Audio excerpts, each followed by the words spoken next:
Does the fine fit the crime? That's what tri-staters have been debating since my report 2 nights ago on a local family hit with a $500 fine for not mowing their lawn. Well, tonight, Not On Your Side gets results as the fine gets lifted, but the debate continues.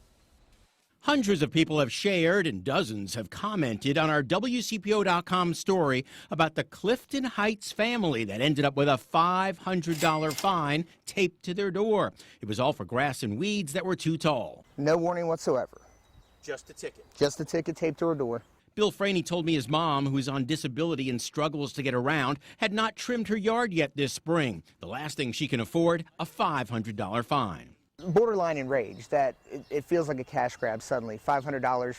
City council members tell us they never intended this to be a money grab from low-income people. Rather, they felt it was the only way to get property owners to clean up the hundreds of overgrown lots all around the city.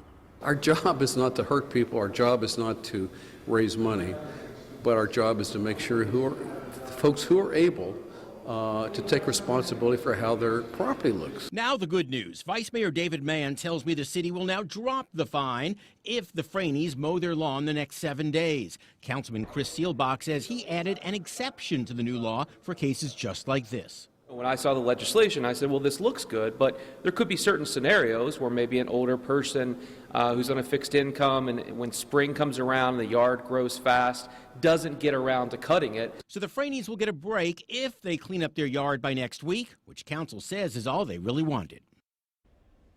What do you think of this $500 fine? Is it too steep? Well, post your thoughts on my John Matarese Facebook page.